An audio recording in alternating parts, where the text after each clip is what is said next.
वज़ीर आला पंजाब मरीम नवाज शरीफ के पंजाब दी ईरानी प्रोग्राम की तकरीब का इनेकाद शेखपुरा में किया गया, जिसमें सूबाई वज़ीर सोशल वेलफेयर एंड बैतुल माल सुहेल शौकत भट्ट, अरकान सूबाई असम्बली राना हसन रियाज, पीर अशरफ रसूल, secretary social welfare, deputy commissioner Sheikhpura Shahid Imran मार, सियासी और समाजी रहनुमाओं समेत दुल्हा दुल्हन के अजीज़ व अकारिब ने शिरकत की।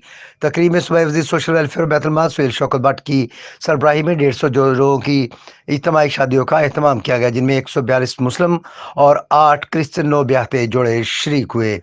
सूबाई वज़ीर सोशल वेलफेयर एंड बैतुल माल सुहेल शौकत भट्ट और दीगर सूबाई वज़रा ने नौ ब्याहते जोड़ों को वज़ीर आला पंजाब मरीम नवाज शरीफ की तरफ से मुबारकबाद दी और नेक ख्वाहिशात का इजहार किया। वज़ीर आला पंजाब मरीम नवाज शरीफ की तरफ से दी ईरानी इस्लामी कार्ड्स के जरिए तमाम नौ ब्याहता जोड़ों को 2-2 लाख रुपए इस्लामी दी गई। सूबाई वज़ीर सोशल वेलफेयर एंड बैतुल माल पंजाब सुहेल शौकत भट्ट ने मीडिया से गुफ्तगू करते हुए कहा कि पंजाब दी ईरानी प्रोग्राम वज़ीर आला पंजाब मरीम नवाज शरीफ का एक तारीखी इकदाम है।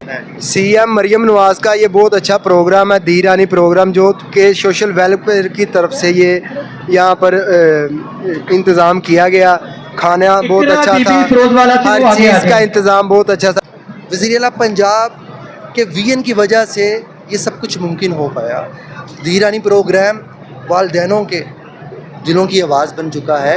मैं समझता हूँ कि अल्लाह ताला ने जिस नेक मकसद के लिए सीएम पंजाब की ज़िम्मेदारी लगाई और उनकी बदौलत हमारी भी ज़िम्मेदारी अल्लाह ने लगाई कि ये अहम फरीज़ा अदा करने की ज़िम्मेदारी महकमा सोशल वेलफेयर एंड बैतुल माल को दी गई। मैं समझ दी ईरानी प्रोग्राम के तहत शेखपुरा में सोशल वेलफेयर के ज़रिए इज्तिमाई शादियों का एहतमाम किया गया। अपने कैमरामैन टीम के साथ Sheikh Mohammad Tayyab, Fire Stone News Sheikhpura.